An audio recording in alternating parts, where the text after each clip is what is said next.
To serve means to do something for another person that the other person needs.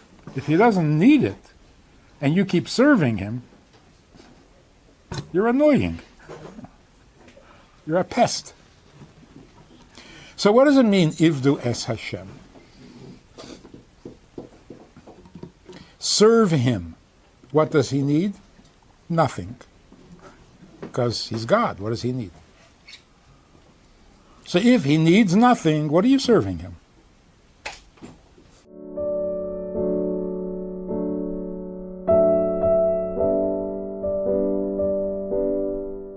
So what do you want to talk about?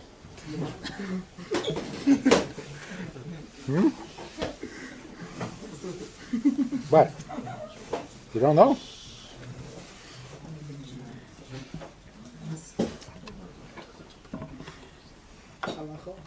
Huh? Anything I want? I'm going to talk about anything I want? Yes. Wow.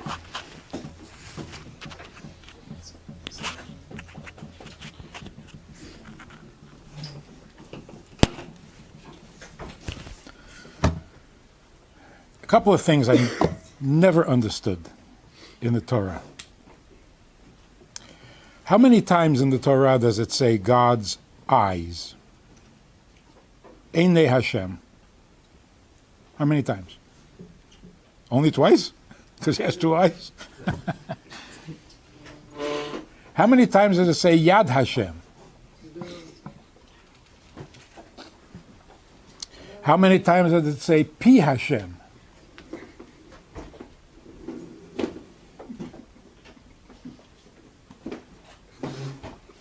So, does he have eyes? Does he have a mouth? Does he have an arm? Yes? No? No. Yes. No. Uh-huh. I mean, no. You may. Isn't that, I mean, come on. So many times.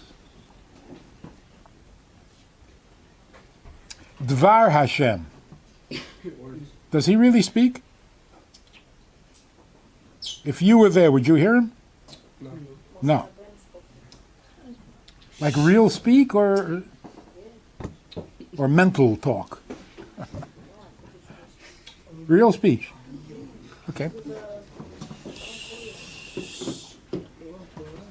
Okay, so many people say, and it says in the Mefarshim, that it is not literal.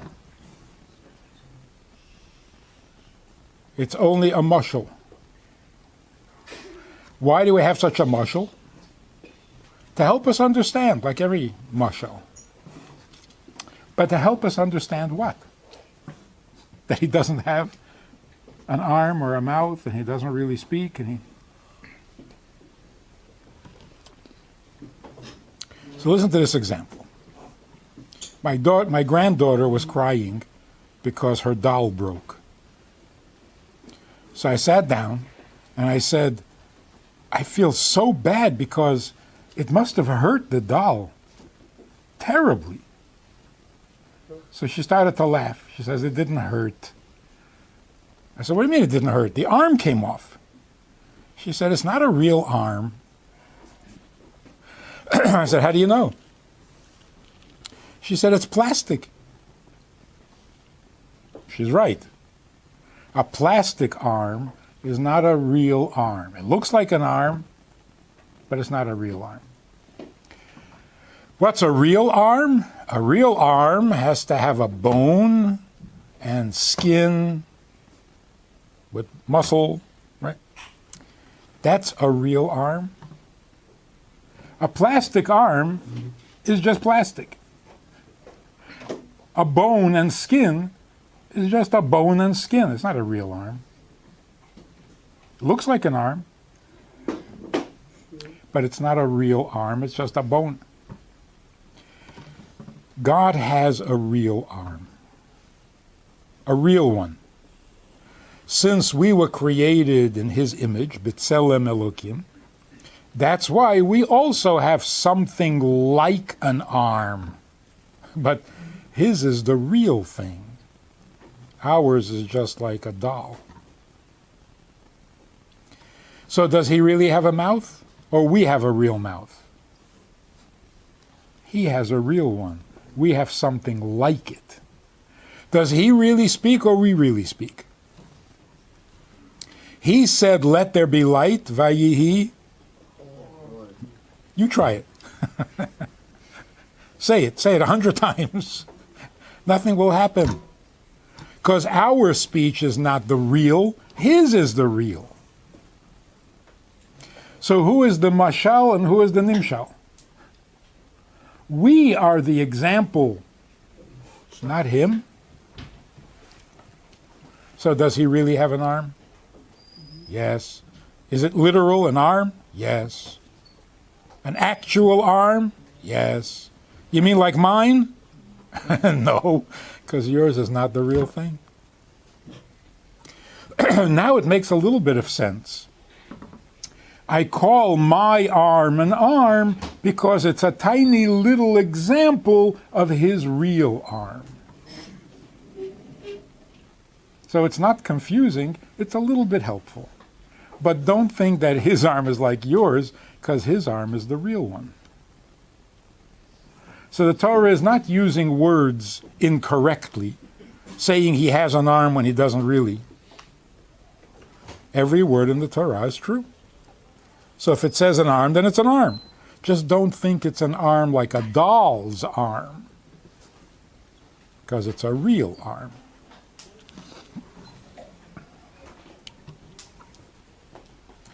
Then there's another question that really needs explaining.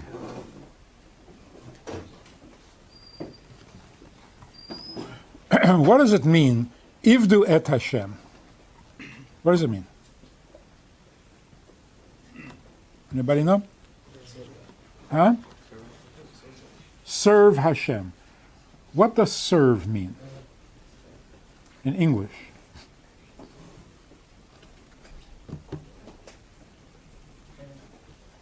Who serves? A waiter.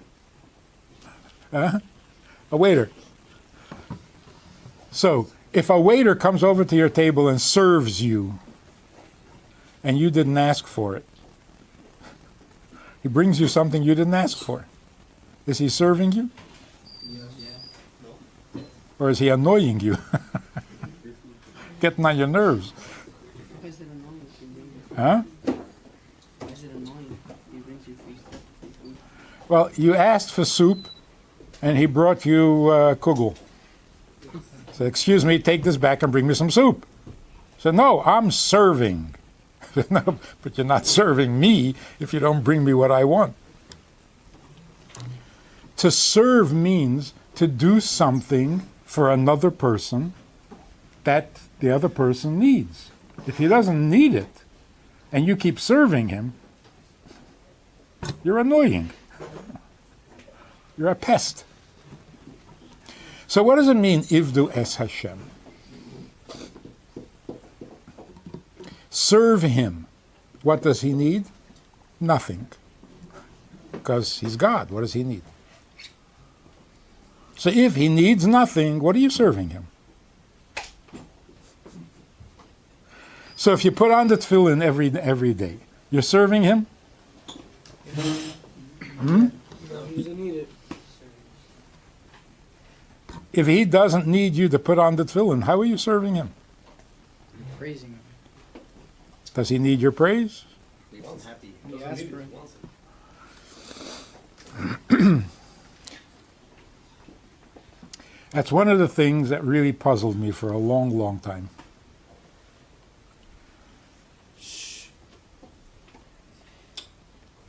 Would he want something he doesn't really need?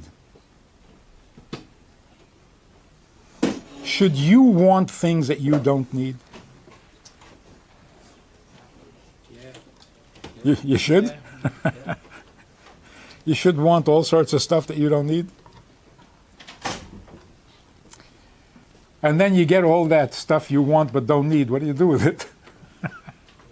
You put it in the basement, in the attic, because you don't need it. Also, If you want it but you don't need it, can you change your mind and say, nah, I don't want it anymore? Of course, right? Is it possible that God will change his mind and say, nah, I don't need your tefillin? It's not possible? He's not going to do that. He's not going to do it. Huh? No. So Rambam says, one of the Yud Gimel Ikrim is that HaTorah Hazot lo tehei muchlefet. God will never change it. How do we know? The answer is because it's not something he wants but doesn't need. Then you can change your mind. Today I want it, tomorrow I don't want it. But by God there's no such thing. What he wants, he needs. What he needs, he wants. Whatever he does has to be. It's not maybe. Like at Har Sinai, God didn't say, until further notice, put on tefillin. When I lose interest, I'll let you know. There's no such thing. It's forever. No? So here's the problem. If God is really perfect, why does he care about anything? And does anything really matter? He wants to give?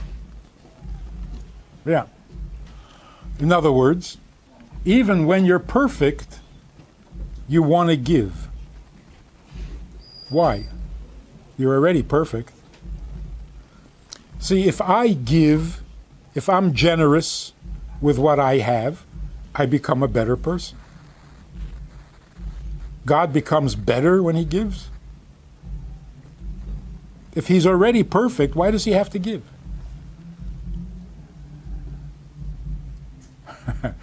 So it must be that he does it l'shem shamayim. For no reason at all. So let me try to, I think I have a little explanation for this. What does it mean God is perfect? What does perfect mean? He doesn't need anything. He doesn't need anything because he's perfect. But what does perfect mean? Not missing anything.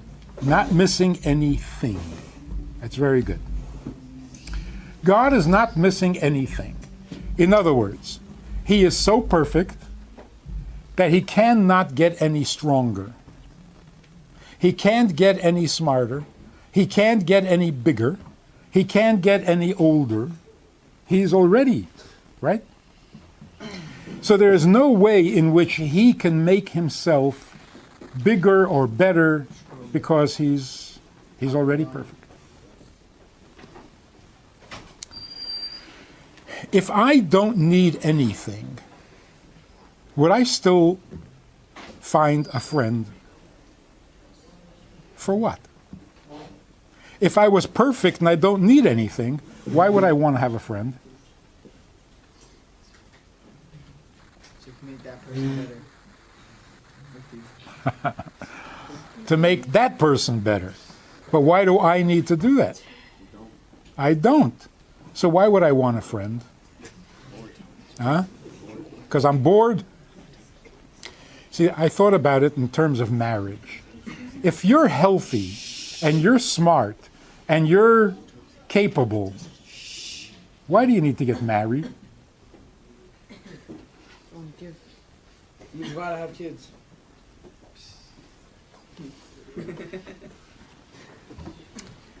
You see, there's a difference between trying to increase myself or having someone beside myself. So if I really want a friend, it's not because I will become better or smarter as a result. I don't need my friend to make me better. Well, sometimes I do, but then it's not a real friend. Then I'm just using somebody to make myself better. Which is not a bad thing, because I'm not perfect. But if I was perfect, and I really didn't need to increase or improve anything in myself, why would I still want a friend?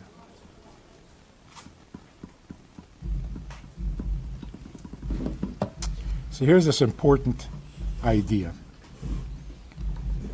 God created the world before there was anything, right? Yeah. So it can't be that he created the world for me because I didn't exist. You didn't exist. Nothing existed. So he created the world before there was anything. And he was already perfect. So why did he create the world? This is really like the most important idea in Judaism. Before God created the world, he was Yachid. He was the only thing. And he was perfect. By creating the world, he is becoming Echad. Hashem Echad. What is the difference between Yachid and Echad? Take a guess. Right. The spelling is different. But in the meaning of it, what is the difference between Yachid and Echad? Yachid is singular. Single and Echad is one. One is alone, one is one. oneness. Oneness. The difference is Yachid means nothing else exists, just me. I am Yachid because there's no one else. Echad means we are all together. So Yachid means exclusion. Echad means inclusion. So what happened? When God created the world, he was basically saying, I am Yachid and I don't like it. I want to be Echad. In other words, I don't want to be the only thing. I want someone else also to exist. So he created us. And that's why the Medrash says, Bereshit bara, what does that mean? Bishvil Yisrael. He created the world so that we would exist. And now that we exist, what has been accomplished? Now he is not Yachid. Now he is Echad. Or to put it in different words, you remember where it says in Bereshit, it says, Loi toiv hayot ha'adam levado. Yes? What does it mean? Why was he saying this? Why did God say this? Because that's why he created the world. It's not good to be Yachid. Even when you're perfect. So when a person thinks, when I become perfect, I'm not going to need anybody. The more perfect I become, the less I need you. Because I'm perfect. That's not the way God is. Because God was perfect and is perfect, that's why he wants someone else besides him, so that they can become Echad. You hear this? God is actually saying, by creating the world, God is saying, I am not satisfied being me, I also want to have you. Now, somebody asked recently, isn't it selfish of God to create the whole world so that everybody will serve him? Doesn't that sound a little selfish? Huh? And then he tells us to never be selfish and never be arrogant. Isn't he being selfish and arrogant? Everybody serve me. Everybody praise me. It's the exact opposite. By creating the world, God is showing, I'm not enough. I'm perfect. But that's not good enough. Why? Because it's just me. So what does he do when he creates the world? He creates someone besides him. That's the opposite of arrogance. And that's the opposite of selfish. I'm already perfect. I don't need any favors from you, and yet I make room for you in my life. Why? So that you'll also exist with me, that I won't be alone. That's why we get married, because to be alone is not the godly way. God was alone, and he didn't like it. It's not enough. To be yourself, there has to be someone else also. Yes? If you need someone with him, why do you create a lot of people and now just one? He has one, he has someone And with that him. person needs someone. They're with each other. Huh? He's saying one person. Just create one person, and then Hashem will have someone serve him. That's why it says that Adam was created alone, to tell you that even if there was only one other person, it would justify the whole creation. Why don't you stay that way? So why doesn't he stay that way? Because Adam ate from the wrong tree. Everything by God is huge. So he wants not only one person, he wants one people. Am Yisrael. So the question is, if you need Am Yisrael, why do you have to have non-Jews? You know what it's like? When you get married, it's just you and your wife. Totally private. And yet look what's going on upstairs. Right. A man and a woman are getting married, and the whole town is here. Who invited everybody? Only 2 people are getting married. What everybody else doing here? Uh-huh. They came to celebrate. For some reason, in order for the marriage to be perfect, the whole community has to celebrate, even though they're not getting married. So the same way, the relationship that we have with Hashem is like a marriage. All the other nations are like the guests at the wedding. So until now, can you imagine if all the guests upstairs are jealous? They're jealous. They want to get married to this kala or this chatan. Imagine how nasty that would be. Everybody making comments like, yeah, what are you marrying him for? What do you think, he's so special? I know. Oh, no, he's not so good. That's anti-Semitism. Anti-Semitism has been around forever because they're like guests at our wedding and they're all jealous. What's going to happen when Mashiach comes? They're going to become intelligent. You come to somebody's wedding, you don't come to be jealous. You celebrate that they are having a special relationship. That's what's going to happen when Mashiach comes.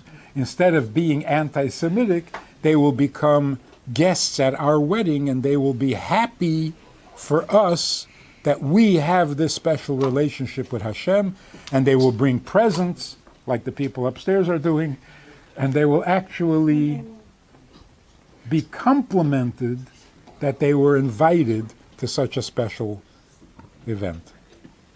Other nations could convert now. They could. What about their They're way? not going to. They're not going to. Only certain people are meant to convert. Otherwise, they can't. Guess that a wedding. Huh? Guess that a wedding came to the bride. What about their wedding? Huh? What about their wedding? Their wedding. Not with Hashem. Right? They know that we have a special relationship with Hashem. Until now, they've been jealous. Now they're going to become a little more mature, and they're going to say, wow, you guys really have something special. Can we come to the party? And if we're invited to the party, that's our honor. A little bit that's happening already. Like Yerushalayim becoming the capital again. Because people are saying, yes, they have something special. They are the chosen people. Why are we being jealous? So that's what the Navi says. The Navi says that every nation will come to contribute something to build the Beit HaMikdash. Like guests coming to a wedding. So what's happening upstairs is the solution to anti-Semitism. That's how it's going to all resolve itself. So, Ivdu es Hashem means you're doing for him what he needs. What does he need? Tefillin, Shabbat, Kashrut. What does he really need? He needs us to be echad with him. How do we become one with him? He keeps Shabbat, we keep it with him. He puts on tefillin, for real, we put on tefillin. That way we are with him. But imagine if you're sitting by the table on Shabbat and you're celebrating Shabbat and your children don't want to come to the table. They're still your children, but they're not echad with you. They're fighting with you. So the mitzvot that God gives us is so that we will become echad with him. And that's what he wants. He wants echad. And that's why before we do any mitzvah, we first have to know Hashem Elokeinu, Hashem Echad.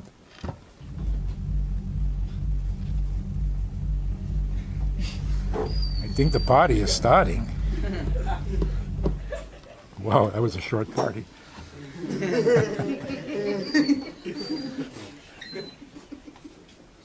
Any questions?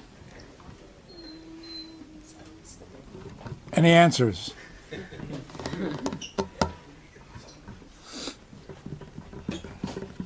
No questions?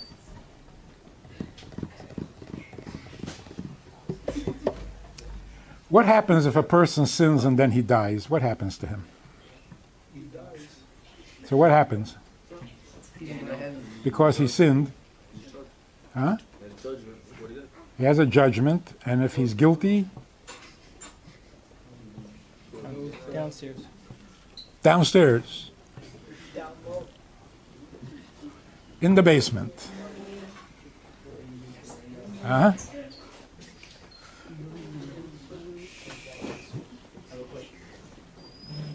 Why do we refer to Hashem as he and not it? Or she. I know why not she. Well, why not she? Why not she? I mean, Shekhinah is Shekhinah is a she. I know. But kids is if Hashem is a mitzvot, then it's it, not a he.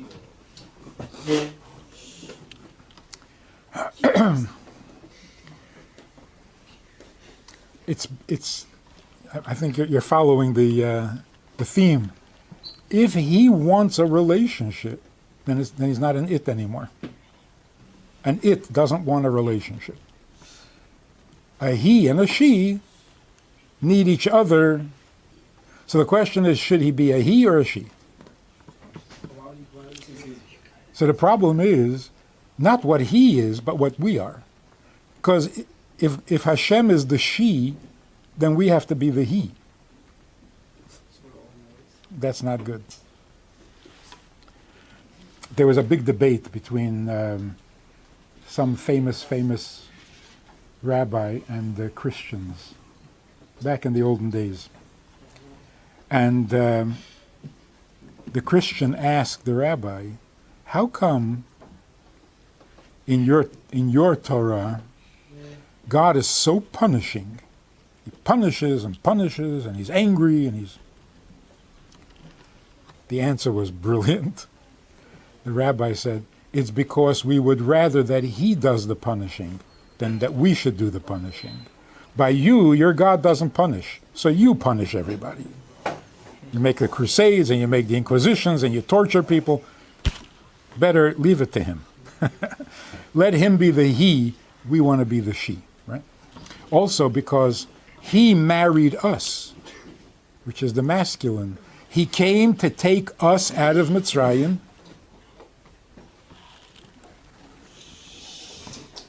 So what is this thing about Gehenna? Anybody know? What's Gehenna? A place for bad people. Purgatory for your sins. Purgatory. It's like a washing machine. That's good.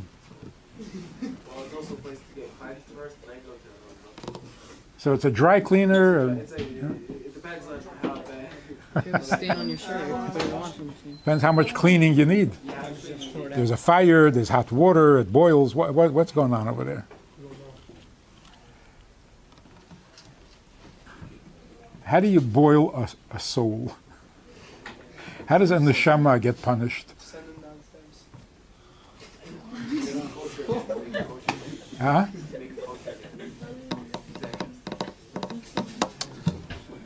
The only way that a soul can suffer is from shame. So imagine a neshama comes to Shamayim, and all the other souls are there, and you don't remember how to be a soul because you're used to being a body. That's very embarrassing. It's like walking into a shul and you don't know when to stand, when to sit, when to turn around. So what is the punishment of the sin? The embarrassment. When the soul goes back to a world of souls and it doesn't fit in, it's very embarrassing. What happens when you get embarrassed? You burn. You burn with shame. Right? So, Gehenna is not a place. It's like heaven goes up and this will go down. There's no up or down. You have two souls side by side. One is in heaven because it knows how to be a soul. And the other one sitting right next to it is embarrassed. So he's in Gehenna. How long can you be embarrassed? Up to 12 months, maximum. And that's why we say Kaddish for 11. Because we don't want to suggest that this guy needed the maximum. But on the other hand, maybe he did. So we say 11 months, not 12. But what is Gehenna? Gehenna simply means you're embarrassed. Heaven means you come back after 80, 90, 100 years on earth, you come back and you remember how to be a neshama. It's as if you never left. That's heaven. So what is the shame or what is the fear of going to Gehenna? The shame. But the shame for doing a sin, you don't have to wait until you get to Gehenna. If you're embarrassed by your sin, you're already cleaned. You've already burned it off. So we can do tshuva on earth, and then we don't have to go to Gehenna because we were already embarrassed. We were already ashamed. And the shame burns off the sin. So the worst thing is a person who does a sin and he's not ashamed. He has no shame, no busha. That means that he's lost his conscience. He is so insensitive, he's not even ashamed. And then something else has to embarrass him in order to get him to get cleaned up. But if we're embarrassed ourselves, we don't have to go to Gehenna. Where does this notion come that Gehenna is downstairs? I mean, I know Korah, when he went under, they said that's the pet of Gehenna. But where does this notion come from? Because we put everything into physical. So we say, holy is up, unholy is down. We don't mean physically up or down. We mean this is higher and this is lower. This is more and this is less, but not physically. Not physically. So there is no physical place where you can go visit. on visiting day. I don't know if they have visiting day in Gehenna. You think they have? I mean, if you have a relative there, can you go visit? Pretty embarrassing. Bring them some candy. I mean, something. Of course you can. You can be sitting right next to him. But you're not embarrassed, and he is. So he's in Gehenna, and you're not. So you can give him a candy. In other words, we don't have to wait for Gehenna to clean us. We can clean ourselves. That's the power of tshuva. And that's what this month coming up, the month of Elul, getting ready for Rosh Hashanah, it's a time when we can be embarrassed ourselves by what we did wrong, and we don't want to do it again next year. So we're getting ready for a Shana Tova. A better year than last year because no embarrassment. We don't embarrass ourselves.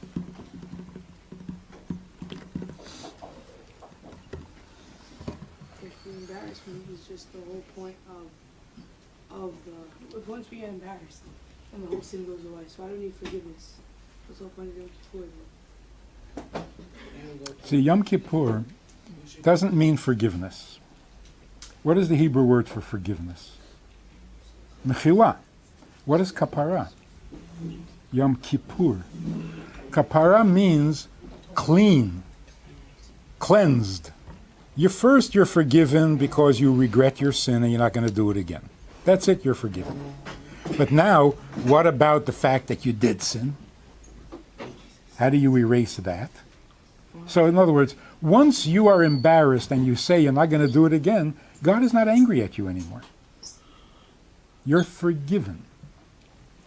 But what about the fact that you messed up? Like, you threw a baseball through my window.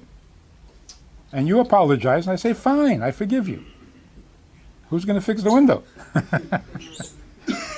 You broke the window. So I'm not angry at you. I'm not going to punish you. I'm not going to scream at you, but somebody's got to fix the window. So that's Yom Kippur. Yom Kippur fixes the damage that the Avera created. But you can be forgiven any time. As soon as you stop sinning and you say, I'm sorry, God forgives you. So it really is a cleaning, not a forgiving.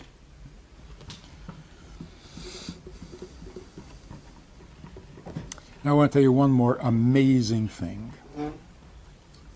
What was Moshe Rabbeinu's biggest mistake? Hitting the rock.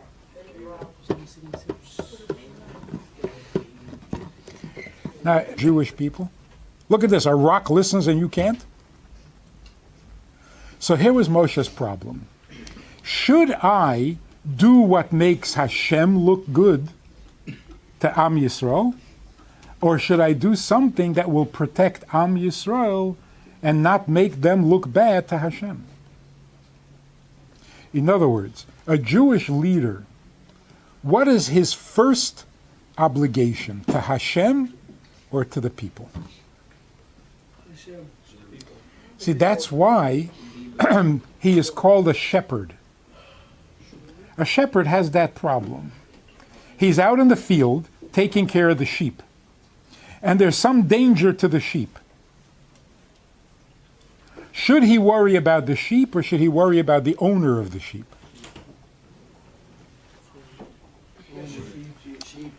They would both be very good. But the owner expects him to take care of the sheep. That's why he hired him, because he knows that he will be devoted to the sheep. So Moshe felt that he has to stay loyal to the people and therefore end up where they are. So why is it? He hit the rock instead of speaking to the rock. What was the punishment? Can't go into Israel. How does that fit? What does that have to do with anything? Just because it was the thing he wanted most? So God said, no, that what you want most, you're not getting. That's just cruel. So Moshe knew that if when he hits the rock, he is going to be buried together with the people that he is protecting. So he wasn't surprised when Hashem said, you're not going into the land. Of course not. The people are not going, and I'm not leaving them here alone. So why do you Of course he wanted to go. But with the people, not without the people. Why do you pray? That they should all go. So here's an amazing thing. The Medrash says that generation that died in the desert, why did they die in the desert? Go back to Egypt. Because they didn't want to go into Israel. So the Medrash says that all those souls that came out of Egypt and didn't want to go into Eretz Yisrael, they will never go into Eretz Yisrael. They will not have Tchiyat HaMetim, and they will not be in Eretz Yisrael ever. However, since Moshe Rabbeinu is buried with them in the same desert, and he is coming, he will be resurrected, so in his zchut they can also come. Which means that by being buried with them, he guarantees that they will make it to Eretz Yisrael. That's called a shepherd. He's not going to go without them, and he will make sure that they will go. So did he do something bad? No. So when you read in the Torah, God says, because you didn't sanctify my name, you didn't make a Kiddush Hashem by the rock, that's why you're not going into Israel. Do you think he was saying that in an angry voice? Or in a complimentary voice? He doesn't have a voice. A real voice. So that is the real test of a tzaddik. He didn't sin, he didn't get frustrated, he didn't forget. He knew that he was not going to go into Eretz Yisrael, but he didn't want to go without the people that he took out of Mitzrayim.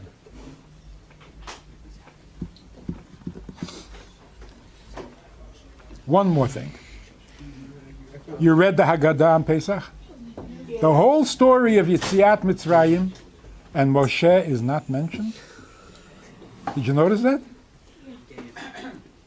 You're telling the story of Yetziat Mitzrayim, the plagues and everything else, and there's no mention of Moshe? Hang on a second. I want to suggest something. There is a movie, a documentary. It's called Patterns of Evidence. Patterns of Evidence. You can see it on Netflix. It is the story of Yetziat Mitzrayim with all the physical evidence, archaeological evidence, historical evidence. It was made by a non-Jew, so it's a little, doesn't taste Jewish, but it's all correct and kosher. There was a rabbi, conservative rabbi, years ago, who made a statement just before Pesach. He said, you know, we were never slaves in Egypt. The whole story is not true. There's no evidence. So in this movie, they interview this rabbi. And they ask him, you don't think we were actually slaves in Mitzrayim and came out and the plagues and all that? And he says, no, there's no evidence. That's at the beginning of the movie. The movie is 2 hours long. The rest of the movie is evidence. So listen to what they found. This is amazing. I'm in the movie, by the way, so you can... What's it called? Patterns of Evidence. Listen what they found. They found the city of Goshen. Eh? Where did the Jews live in? In Goshen. They dug up the city. It was not easy because when they dug, they found a city, and it was Roman. A city the Romans built. So some people gave up. Other people said, no, we got to find it. Under the Roman city, they found the city of Goshen. What did they find? An entire city where the architecture, the style of buildings, is not Egyptian at all. It's Semitic. They don't want to say Jewish. It's Semitic. In other words, from Syria. Huh? Yeah. What kind of city is it? It had the biggest population of any city in Egypt at the time. Huh? In this city, which was a farming city because there were animals buried all over, they found a palace, which didn't fit, but there's a palace. In the yard of the palace, there are 12 burial sites, 12 graves. One of the 12 graves is a pyramid. A pyramid was a burial site for royalty, for somebody very high in. 12. Why 12? And one of them is a pyramid. Now, in front of the pyramid, there's a little square building called a chapel. When they went into the chapel, when they dug it all up, they found a statue. A huge statue of a man sitting on a throne. The bigger the statue in Egyptian law, the bigger the statue, the more important the person. This statue is like 2.5 times normal size. Listen to this. First of all, the skin on this statue is not Egyptian, it's pink. The hair is red. Now we know Yosef was a redhead. He had red hair or blonde hair. The haircut was short all the way around, not like Egyptian. And he was wearing, in the statue, he's wearing not a royal uniform, he's wearing a robe with stripes and many colors. So he interviews the professor who doesn't believe in the Torah, he doesn't believe in anything. And he says to the professor, "Is this Joseph?" And the professor says, "If it's not Joseph, it's the biggest coincidence in the world, because there was only one royal non-Egyptian character in all of Egyptian history, and that was Joseph." So now listen to what we found. First of all, we never knew that he was a redhead. Now we know. And secondly, how did they know that he wore a coat with many colors? What happened to that coat? And where is it? Where did it end up? They dipped it in blood. Yes. They tore it, and they dipped it in blood, and they gave it to Yaakov. How did the Egyptians know to make a statue with... They didn't make it. Huh? The brothers made it. Yosef died first. The brothers were alive. They told him. No, but this is a statue of him when he first became the prime minister. He's still young. All of a sudden, if all this is correct, when Yaakov told Yosef that he should wear a coat with many colors, it wasn't just a birthday gift. He was telling him that because of who he is and how he serves Hashem, he should wear this kind of a coat. So when he came to Egypt and he had the authority, he made himself another coat like that because that's what his father told him to wear. That's amazing. Mitzvahs ha'av. His father told him, that's what he wore. One other thing that they found, and this is really mind-blowing. They found that the entire population of the city disappeared overnight for no reason. So wait a minute, how do you know that they left for no reason? Well, here's how it works. When a city is abandoned, it's for one of three reasons.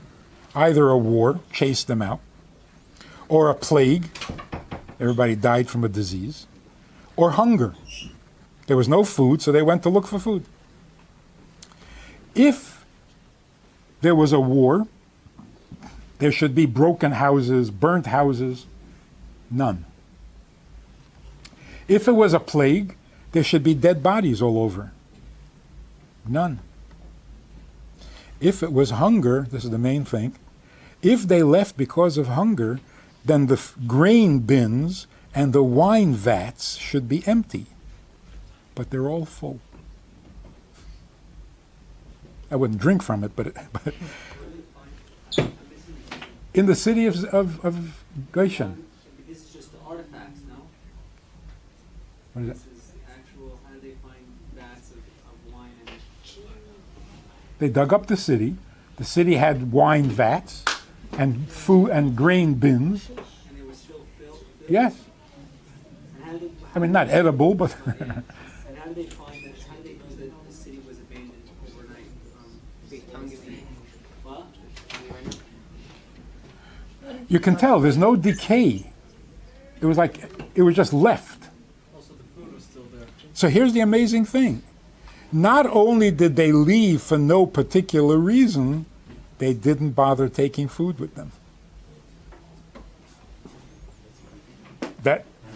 I mean, you can't have better evidence than that. They found a little book that was a list of slaves. It was actually in the Brooklyn Museum for a while. It's called the Brooklyn Document or something. It's an ancient Egyptian list of slaves. There are over 100 names. About 70 of them are Hebrew, not Egyptian names, Hebrew names. So now we have evidence that they were Hebrew slaves. So they told me this before we made the movie. And they said, look at the names we found. Naphtali, Asher, Shifra, Menachem. I said, whoa, whoa, whoa, whoa. Menachem? That's not going to fly, because Menachem is not an ancient name. There was nobody back then named Menachem. So this must be a mistake. You're not reading it right. They said, no, this is what it says. Anyway, there happens to be a medrash. The medrash says, are you ready for this? The medrash says, Noach's name was Menachem. It was shortened to Noach. So how old is the name Menachem? Older than Avraham.